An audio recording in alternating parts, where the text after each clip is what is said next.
The diplomatic station floated in the darkness between three star systems. It was a place where many species came to talk, to trade, and to share news from across the galaxy. The station was old, built by the Fanari people many generations ago, and it had seen countless meetings between alien races. Ambassador Tola stood near the great window of the meeting hall. She was Fanari, with skin like pale blue crystal and eyes that seemed to hold starlight within them. Her people were known for their wisdom and their long memories. They kept records of everything, and they never forgot the lessons of the past. Today, young delegates from 6 different species had gathered to learn about galactic history. This was a tradition among the Fanari. They believed that understanding the past was the only way to protect the future. "You have asked me to tell you about the dangers of deep space," Tala said, her voice soft but clear. "You want to know about pirates and cosmic storms and black holes. But there is something far worse.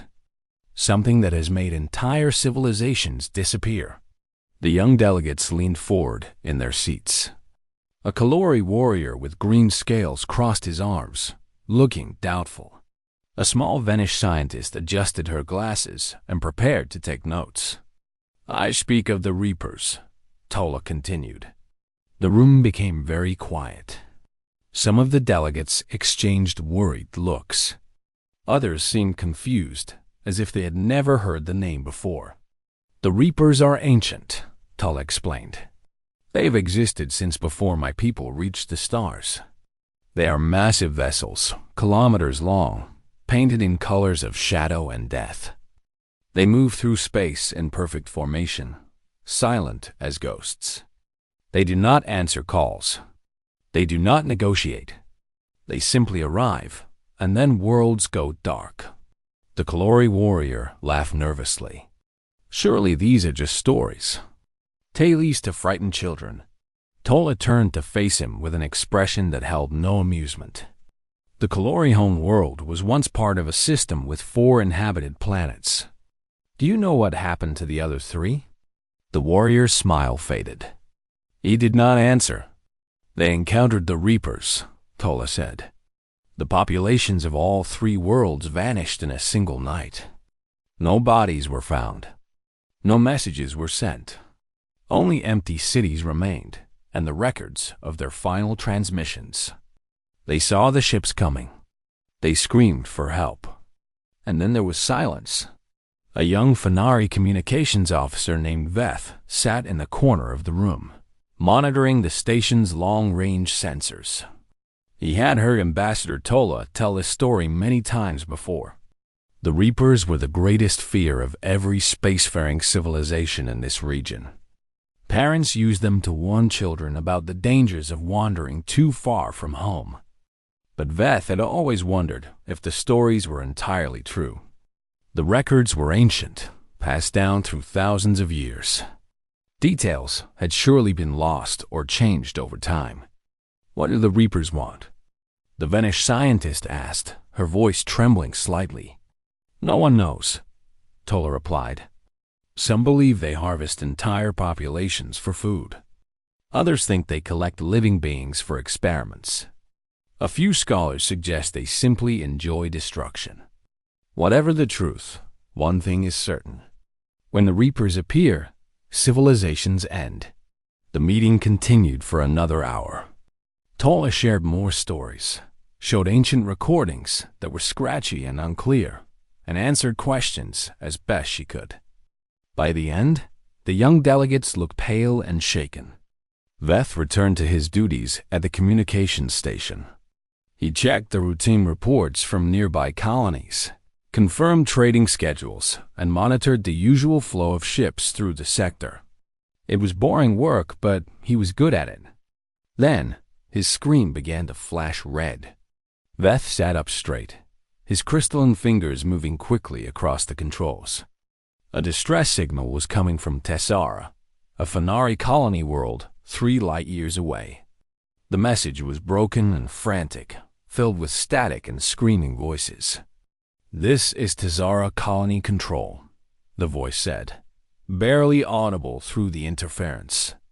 We have detected multiple massive vessels approaching our system. They match the ancient descriptions. The Reapers are here. Repeat, the Reapers are here. Please send help. Please. The transmission cut off. Veth's blood ran cold.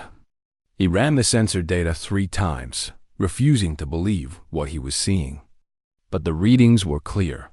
5 enormous vessels, each one several kilometers long, were moving toward Tessara in perfect formation. Their design matched nothing in the modern database. They were dark, angular, and completely silent on all standard communication channels. He rushed to the meeting hall, interrupting Ambassador Tola in the middle of her closing remarks. "Ambassador," he gasped, "you need to see this immediately." Tola followed him back to the communication station. When she saw the sensor readings, her face went pale. For a long moment, she said nothing at all. "How long until they reach the colony?" she finally asked. 3 hours, Beth replied. "Maybe less." Tola closed her eyes. She thought of the millions of Fenari living on Tessara. Families, children, entire communities who had no idea what was coming for them. "Begin evacuation protocols," she ordered. "Send warnings to every ship in the sector. Tell them to stay away from Tessara at all costs." "What about the colony?" Veth asked. "We cannot evacuate millions of people in 3 hours." "I know," Tola said quietly. "But we must try to save whoever we can." Word spread across the station within minutes. Panic followed. Ships began departing in every direction, their crews desperate to put as much distance as possible between themselves and the approaching horror. Veth stayed at his post, monitoring the situation even as his hands trembled. He watched the massive vessels grow closer to Tessara. He listened to the increasingly desperate transmissions from the colony. And then he noticed something strange. One of the approaching vessels was broadcasting on an open frequency. It was a simple message, repeated over and over in a language he did not recognize. His translation software struggled for a moment, then provided a rough interpretation. "Tessara Colony, this is the cargo vessel Steady Horizon requesting docking clearance. We are carrying agricultural supplies and medical equipment. Please respond with landing coordinates." Veth stared at the screen. He read the message again, certain he had made a mistake. The Reapers were asking for docking clearance. The Reapers were carrying supplies. The Reapers were calling themselves a cargo vessel. Veth did not know what to think. Everything he had ever been taught about the Reapers said they were silent hunters, merciless destroyers. But these ships were broadcasting a friendly greeting and asking where to park. He looked at Ambassador Tola, who was already giving orders to other officers. He wanted to tell her about the message, but he was not sure she would believe him. He was not sure he believed it himself. Something was very wrong with the legends. Or something was very wrong with these ships. Either way, Veth knew that the next few hours would change everything the galaxy believed about the Reapers. He just did not know how. Captain Yuna sat in her command chair aboard the Steady Horizon and stared at her communication screen with complete confusion.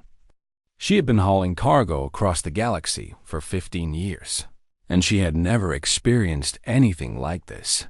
The colony below was not responding to her hails. Well, that was not entirely true. They were responding, but not in any useful way. Instead of providing landing coordinates, they were sending distress signals to every corner of the sector.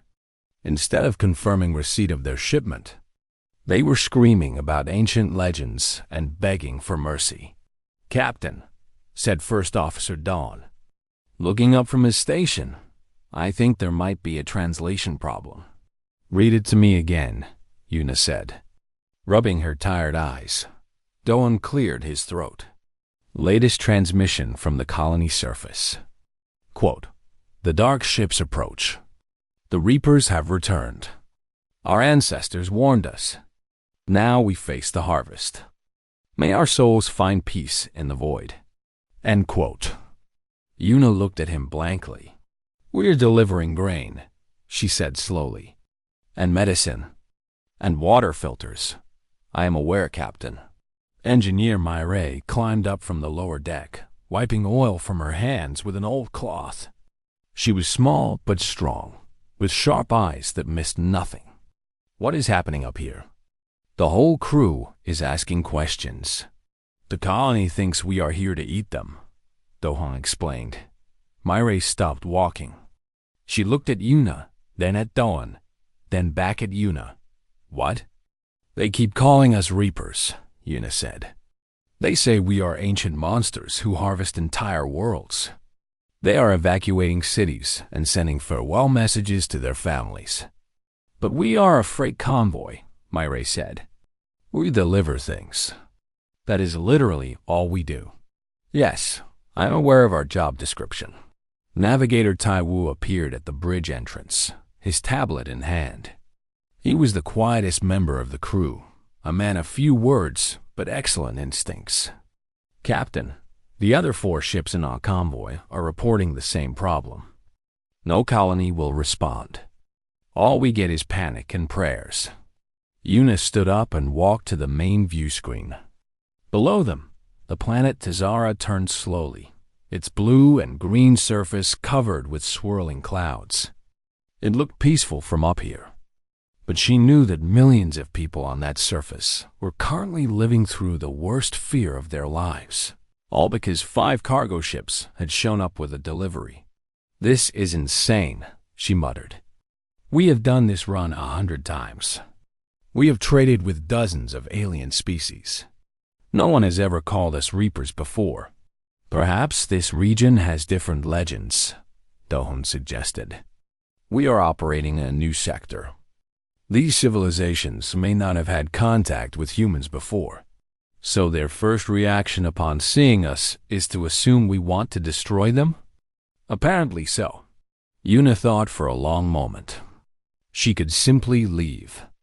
Turn the convoy around, find a different buyer for their cargo, and let someone else deal with this mess. It would be the safe choice, the smart choice, but those people down there were terrified. They were hiding in shelters and saying goodbye to their loved ones because they believed death was coming from the sky. And Yuna was not the kind of person who could fly away from that. "Myray," she said, "prepare a shuttle. I am going down there." Everyone on the bridge turned to stare at her. "Captain, that seems unwise," Do-hwan said carefully. "They believe we are monsters. They may attack you on sight." "They may," Yuna agreed. "But they will not believe we are peaceful until they see us face to face. Words are not enough. Someone has to show them that we are not what they fear." "Then I should go with you," Do-hwan offered. "No. If something happens to me, you need to lead the convoy home. I will go alone, unarmed. If they see a single human with no weapons asking to talk, maybe they will listen." Myray shook her head. "Captain, this is crazy." "Probably," Yuna admitted. "But it is also the right thing to do." She walked to the shuttle bay without looking back. Her crew watched her go, their faces filled with worry and respect in equal measure. The shuttle was small, barely large enough for 4 people. Yuna powered it up alone and guided it out of the Steady Horizons hangar. As she descended toward the planet's surface, she watched the colony's capital city grow larger on her screen. She could see buildings, parks, and roads. She could see vehicles moving in chaotic patterns. As people tried to flee Dot, she aimed for a large open square in the center of the city. It looked like a gathering place, somewhere important. If she was going to make a statement, she wanted as many witnesses as possible. The shuttle landed gently on smooth stone tiles. Yuna took a deep breath, checked that she had no weapons, and opened the hatch. She was not prepared for what she saw. Thousands of Phanari surrounded the square. They were not running or hiding. They were kneeling. Their heads were bowed, their hands pressed flat against the ground in postures of complete surrender. Many of them were crying. Others were chanting prayers in voices that trembled with fear. At the front of the crowd, an elderly Fanari held up a tray piled with golden objects. Jewelry, Yuna realized. Precious metals and gems. An offering. Tribute to the monsters from the sky. "Please," the elder said, his voice breaking. "Take what you want from us. Take our treasures, our food, our resources. But spare our children. They are innocent. They have done nothing wrong. Let them live, and we will give you everything else." Yuna stood at the top of her shuttle's ramp, staring at the scene before her. Her heart ached at the sight of so much fear. These people genuinely believed she had come to destroy them. They were offering their wealth in exchange for the lives of their young. "I do not want your treasure," she said, keeping her voice as gentle as possible. "I am not here to hurt anyone." The crowd shifted uneasily. Some of them dared to look up at her, their crystalline eyes wide with confusion. "My name is Yuna," she continued. "I am the captain of a cargo ship. My crew and I came here to deliver supplies. Food for your farms. Medicine for your sick. Equipment to clean your water. That is all. We are not monsters. We are not reapers. We are just people doing a job." The elder stared at her. He lowered the tray of offerings slowly, as if he could not understand what he was hearing. "But the legends," he whispered. "The ancient records. Ships like yours came before. Entire worlds disappeared. I do not know anything about that," Yuna said honestly. "But I can tell you what I do know. My ship is full of grain. My crew is tired from a long journey. And right now, we are very confused about why everyone is so afraid of us." She stepped down from the ramp and walked into the crowd. People scrambled away from her, pressing themselves against walls and each other. But Yuna kept walking slowly and calmly until she stood directly in front of the kneeling elder. She bent down and gently pushed the tray of offerings back toward him. "Keep your treasure," she said. "It belongs to you. We did not come here to take anything. We came here to give." The elder looked into her eyes. For a long moment, neither of them spoke. Then, very slowly, a tear rolled down his crystalline cheek. "Is this real?" he asked, "or is this a trick?" Yuna smiled sadly. "No trick. Just a very strange misunderstanding." Behind her, she heard the sound of approaching footsteps. She turned to see a Fanari woman in formal robes striding across the square. This one was not kneeling. Her posture was straight and proud, and her eyes burned with suspicion. "I am Ambassador Tola," the woman announced. "And I do not believe a word you are saying." Yuna sighed. This was going to take a while. Ambassador Tola stood in the center of the square, her blue crystalline skin catching the light of the setting sun. She had traveled as fast as possible from the diplomatic station, expecting to find destruction and horror. Instead, she found a single human woman standing among her people, trying to explain that everything the Fanari believed about the Reapers was wrong. Tala did not believe it. She could not believe it. The legends were too old, too detailed, too consistent across dozens of different civilizations. The Reapers had been feared for 10,000 years. They could not simply be misunderstood delivery workers. "You claim to bring supplies," Tola said, her voice sharp with distrust. "Show me." Una nodded calmly. She tapped a communication device on her wrist. "Dawn, begin unloading procedures.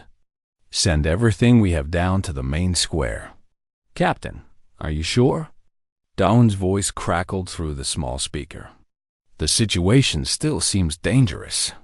"Do it anyway. These people need to see the truth with their own eyes." Within the hour, shuttles began landing around the square. The crowd watched in stunned silence as human crew members emerged, carrying crates and containers. They worked quickly and efficiently, stacking supplies in neat rows for everyone to see. First Officer Dawn supervised the operation with professional calm. He greeted the Fenari workers, who cautiously approached, showing them the contents of each container. Seeds for planting, dried food that would last for years, medicines with labels translated into several alien languages. Engineer Murray opened one of the larger crates and pulled out a water filtration unit.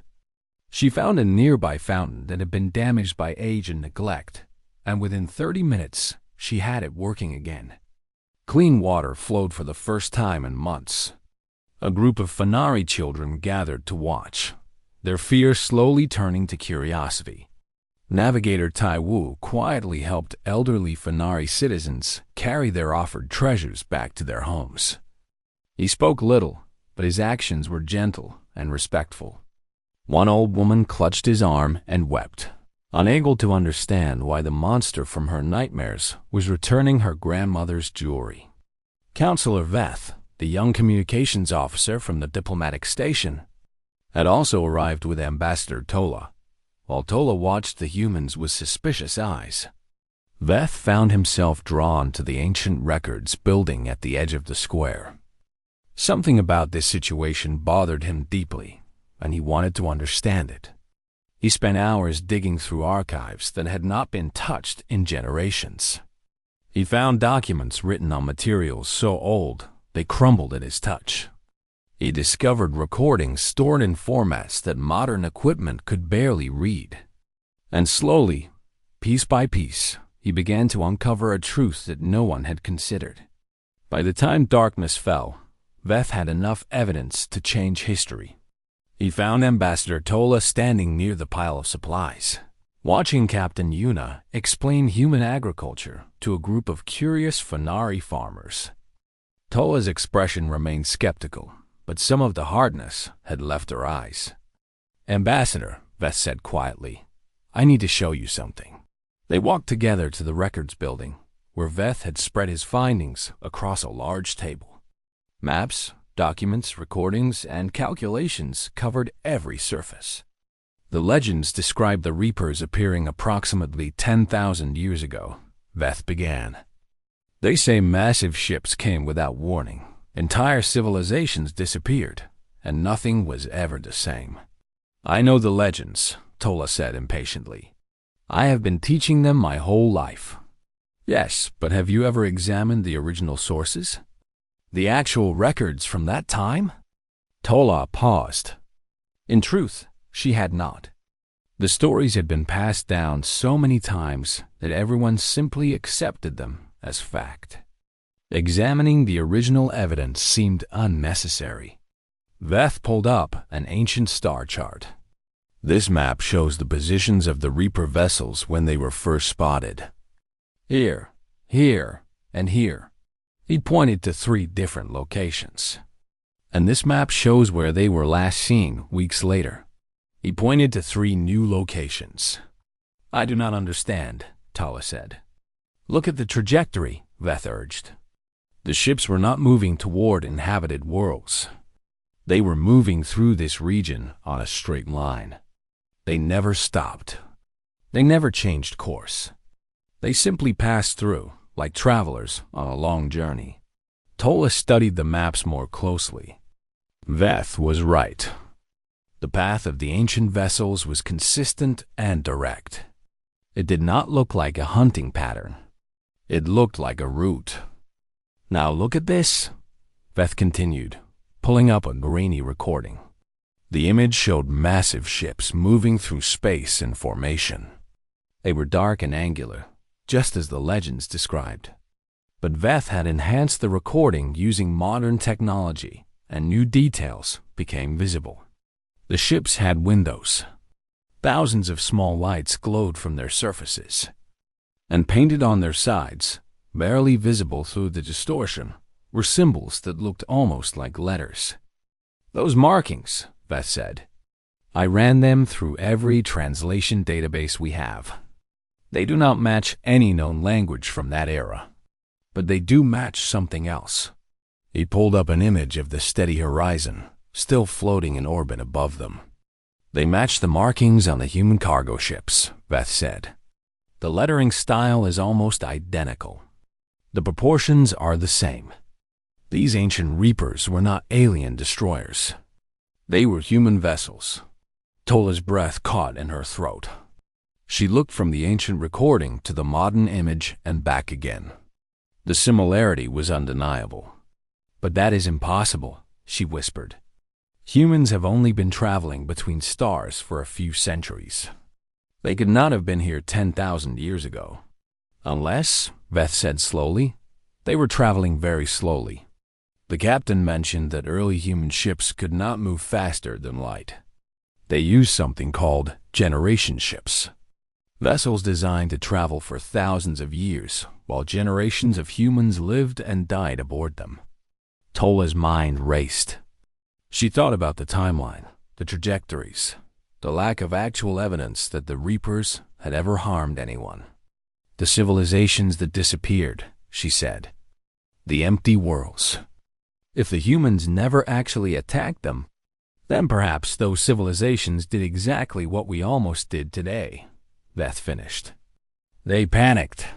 They fled. They abandoned their homes before the ships even arrived. And the humans never knew. They were just passing through, minding their own business, completely unaware that they were terrifying everyone in their path. Tola sank into a chair. The weight of this discovery pressed down on her like a physical force. For 10,000 years, her people and countless others had lived in fear of monsters that did not exist. They had built their entire understanding of cosmic danger around a misunderstanding. The Reapers were never hunters. They were travelers, colonists, ordinary people on an extraordinary journey. And now their descendants had returned, carrying grain and medicine, utterly confused about why everyone was afraid of them. Tola began to laugh. It was not a happy sound. It was the laugh of someone whose entire worldview had just collapsed. We have to tell everyone, she said finally. The other species, the other colonies, the entire sector. They need to know the truth. Beth nodded. I will prepare a full report with all the evidence. But Ambassador, there is one more thing we should consider. What is that? Beth looked toward the window, where the lights of human shuttles still moved against the darkness. If those ancient ships were just slow colony vessels with basic technology, he said, and these modern humans have advanced to faster than light travel, massive cargo fleets and casual interstellar trade. He paused, choosing his next words carefully. What else have they become capable of? Tala did not answer. But for the first time since the human ships had appeared, she felt something other than fear or suspicion. She felt genuine curiosity about the species that had accidentally terrified the galaxy just by existing. News traveled fast across the Volari cluster. Within 2 days, every inhabited world had heard some version of the story. The Reapers had returned. But instead of destruction, they had brought grain. Reactions varied wildly. Some species celebrated, their ancient fears finally dissolving like morning mist. Others remained deeply suspicious, convinced that the humans were playing some elaborate trick before the real harvest began. A few simply could not process the information at all and chose to believe nothing had changed. On Tessara, the mood had transformed completely. Fenari citizens who had been preparing for death were now gathered around human crew members, asking endless questions about life among the stars. Children followed Engineer Mireille everywhere she went, fascinated by her tools and her casual confidence. Markets reopened. Schools resumed classes. Life returned to normal faster than anyone had expected. Captain Yuna found herself giving the same explanation dozens of times each day. Yes, humans were real. No, they did not eat people. Yes, those massive ships were just for carrying cargo. No, the crew did not live in darkness plotting evil deeds. In fact, They mostly complained about the food in the galley and argued about whose turn it was to clean the bathrooms. The normalcy of human life seemed to confuse the Finari more than anything else. They had expected cosmic horrors. They got tired workers who missed their families and looked forward to shore leave. Ambassador Tola officially announced Councillor Veth's findings to the entire sector. She transmitted his research, his evidence, and his conclusions to every diplomatic channel available. She expected relief. She expected gratitude. What she got was an incoming fleet of Kalori warships. The Kalori were a proud warrior species with green scales and a long military tradition. They had lost 3 colony worlds to the ancient Reapers, or so they believed, and they had never forgotten. Their culture was built around the promise of one day facing the ancient enemy and achieving revenge. Now they were being told that enemy had never existed, that their ancestors had fled from cargo ships, that their entire warrior mythology was based on a mistake. Commander Goroth of the Kalori fleet refused to accept it. "This is a trick," he declared in a message broadcast across all frequencies. "The humans have deceived the Finari. They have planted false evidence. They are lulling us into false security before the true attack begins. The Kalori will not fall for such obvious manipulation. We will strike first. We will protect the innocent. We will finish what our ancestors could not." First Officer Doan intercepted the transmission and immediately brought it to Captain Yuna. She was in the middle of teaching a Finari cook how to make human-style rice dishes, and she did not take the news well. "They want to attack us?"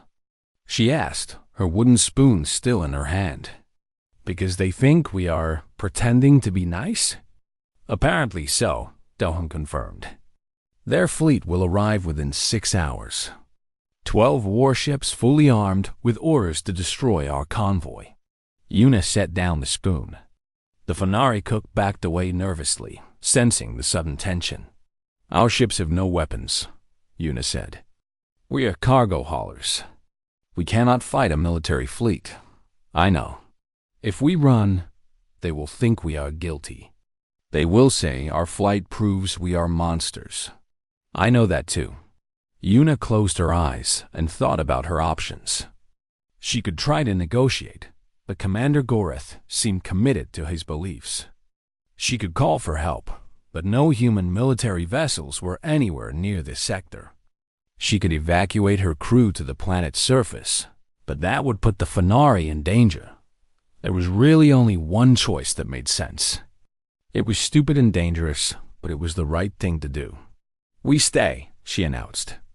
"We do not run. We do not hide. We park our ships right where they are, and we wait. Captain, they will open fire on us. Maybe. But if we run, this misunderstanding never ends. Every species in this region will believe the Kalori were right. They will say the Reapers fled when faced with true warriors. The legend will grow stronger instead of dying." Dohan nodded slowly. He understood the logic, even if he did not like it. News of the approaching Kalori fleet spread quickly through the convoy. The human crews gathered on their respective ships and prepared for whatever came next. Some wrote messages to their families. Others simply continued their work, determined to finish what they had started. Engineer Myray refused to leave the surface. She was in the middle of repairing a hospital's power generator, and she was not about to abandon the job because some aliens were upset. "If they want to blow us up, they can wait until I fix this coupling," she muttered. Her hands deep inside the machine. The Finari technicians working alongside her stared at her with a mixture of admiration and disbelief. On the steady horizon, Navigator Taiwu quietly reviewed escape routes just in case the captain changed her mind. He did not expect her to, but he wanted to be prepared. That was his job. Ambassador Tola arrived aboard the steady horizon 3 hours before the Kalori fleet was scheduled to arrive. She wanted to understand the humans better, and she wanted to help if she could. "Your captain is very brave," she said to Dawn as he led her to the bridge. "Or very foolish?" "With Captain Yuna, it is usually both," Dawn admitted. They found Yuna staring at a display screen showing the positions of all 5 cargo ships. She had arranged them in a loose formation, visible and exposed, hiding nothing. "Ambassador," Yuna greeted her. "I was hoping you might be able to talk sense into Commander Gorath." "I have tried," Tulla replied. "He does not listen. His culture will not allow him to accept that his ancestors ran from cargo ships. It would destroy everything the Kalori believe about themselves, so he would rather destroy us than face the truth." "It appears so." Yuna laughed quietly. "Humans have done the same thing many times throughout our history. We understand the impulse. We just hoped other species would be wiser." The next few hours passed in tense silence. The human crews went about their routines, trying to stay busy while waiting for an attack that might kill them all. The Fenari on the surface watched the skies nervously, praying that the humans they had just learned to trust would survive. Then the Kalori fleet dropped out of hyperspace. Their weapons, already powered and aimed. Commander Gorath's voice crackled over the communication system. "Human vessels, this is your final warning. Surrender now or face destruction. Your deception ends today." Yuna opened a channel to respond. "Commander, we have no weapons. We have no military capability. We are cargo ships carrying food and medicine. If you attack us, you will be destroying innocent people who came here to help." "Lies," Gorath spat. "Prepare for justice." The first shots struck the steady horizon's hull with a sound like thunder. The ship shuddered but held. Human cargo vessels were built to survive asteroid impacts and cosmic radiation. They were tough beyond anything the Kalori expected. More shots followed. The other 4 human ships took damage as well. Alarms wailed. Emergency lights flashed. But the hulls did not break, and the humans did not run. Instead, Yuna broadcast everything on open channels. She showed the galaxy the Kalori attacking defenseless cargo ships.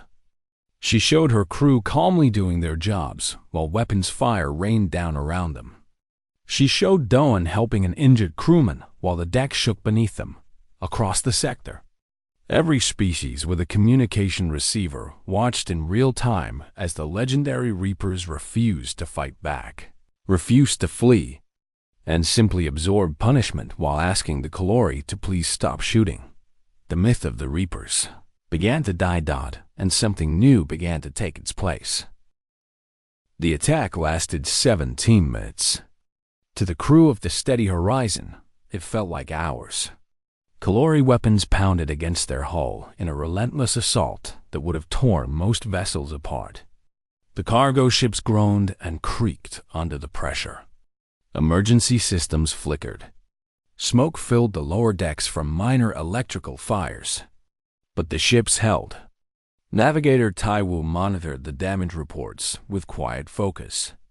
Hull integrity at 82%. Life support functioning normally. No critical systems compromised. The steady horizon had survived worse during asteroid storms on the outer trade routes. Captain Yuna continued broadcasting on all open channels. The entire sector was watching. Fenari vanish, and a dozen other species saw the legendary Reapers absorbing military-grade weapons fire while making no attempt to retaliate. Ambassador Tola stood beside Yuna on the bridge, her crystalline skin reflecting the emergency lights. She had never seen anything like this. A fleet of cargo ships, completely defenseless, standing their ground against warships through nothing but stubborn courage. Then something remarkable happened. A Fenari cruiser jumped into the system, followed by 2 more. Their weapons were powered up, but they were not aimed at the human convoy. They were aimed at the Kalori. "This is Captain Sarah of the Fenari Defense Force," a voice announced over the communication system. Kalori fleet, you are attacking vessels under our protection. Stand down immediately or face the consequences. Commander Gorath's response was immediate and angry. These are Reapers, the ancient enemy. We are protecting you from destruction. We do not require your protection, Sira replied coldly. We have reviewed the evidence. These are human cargo vessels. They came to our world with food and medicine. If you continue attacking them, you will answer to the Fanari fleet. More ships began arriving. A Venish science vessel took position near the human convoy, its shields extending to provide additional protection.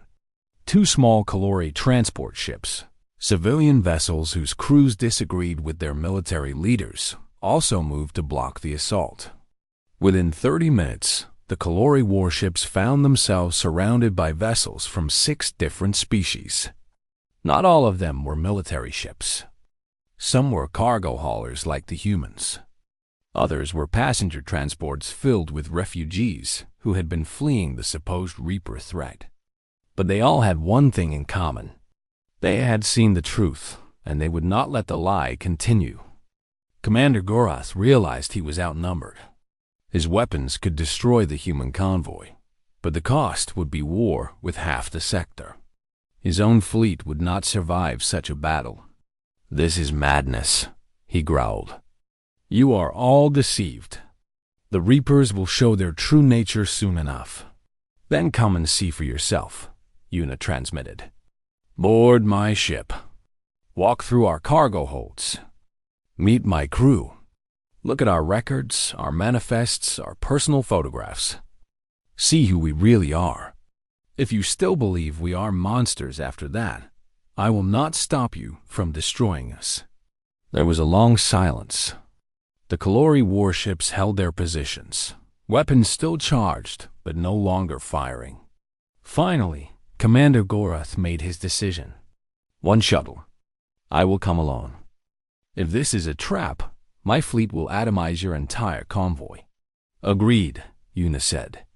I will meet you in the main cargo bay. Dawn immediately protested. Captain, you cannot be serious. He might kill you the moment he steps aboard. Then you will take command and continue the delivery. Yuna replied calmly.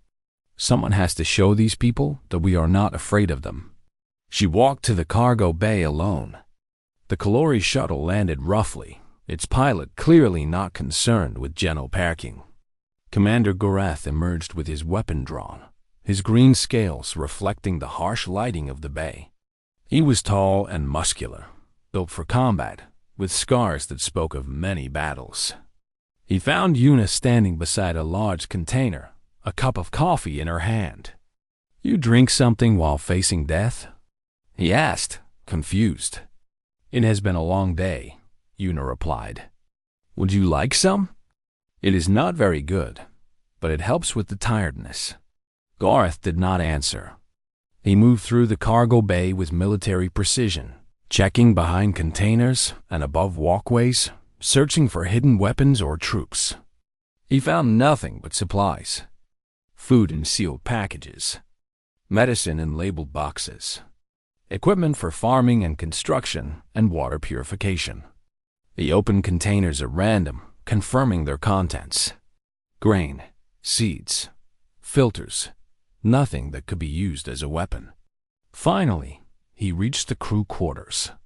He pushed open doors to find small rooms decorated with personal photographs, books, and strange human keepsakes. One room belonged to Dohan, who collected small models of famous ships from human history. Another was Murray's, filled with mechanical diagrams and half-finished projects. Taiwu's room was almost empty, except for star charts covering every wall. Normal rooms. Normal people. Garth found the galley last. 3 crew members were sitting at a table, eating a simple meal of rice and vegetables. They looked up at him nervously, but did not run. Want to join us? One of them offered. There is plenty. The Kalori commander stood in the doorway for a long moment. His entire life, he had been raised to hate and fear the Reapers. Every story his parents told him, every lesson he learned in military academy, every prayer he offered to his ancestors had been about the great enemy that would one day return. And now he was standing in that enemy's kitchen, watching them eat dinner. "The legends were wrong," he said finally. It was not a question. "Apparently so," Una said from behind him. "I am sorry. I know this must be difficult." Gorath turned to face her. For a moment, his expression was completely unreadable. Then something shifted in his eyes. The anger drained away, replaced by something like exhaustion. "My entire culture is built on the promise of defeating you," he said quietly. "If you are not enemies, what are we supposed to do now?" "I do not know," Una admitted honestly. "But maybe you could start by not shooting at us." Gorath almost smiled. Almost. 1 hour later, he transmitted new orders to his fleet. "Stand down. Return to base." The threat assessment had been incorrect. The Kalori ships jumped away in silence. Their crews would have many difficult conversations in the days ahead. Everything they believed about the universe had just changed. Ambassador Tola contacted Captain Una shortly afterward. "What you did today was extraordinary. You have rewritten 10,000 years of galactic history." "We did not mean to," Una said, sounding tired. "We just wanted to deliver our cargo." "And that is exactly what makes humans so remarkable," Tola replied. "You terrified the galaxy by accident. Then you fixed it by simply being yourselves." The next morning, the convoy finished unloading their supplies. The Fenari received everything they had ordered and more. Several crew members had to be practically forced to return to their ships because they had made so many friends on the surface. Counselor Veth arrived with a formal document signed by representatives of 12 different species. It officially renamed the ancient legend. The Reapers would no longer be remembered as destroyers. They would be remembered as humanity's ancestors, pioneers who crossed the stars in an age before faster-than-light travel. "We will teach our children the truth," Veth promised. "The fear ends with this generation." Captain Una accepted the document with a simple nod. She did not know what to say. Her crew had just changed galactic history, and all they had done was their jobs. As the convoy prepared to depart, Una took one last look at the planet below. Millions of Fenari were going about their lives, no longer afraid of the shadows in space.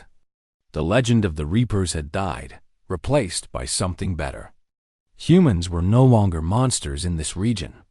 They were neighbors, trading partners, maybe even friends.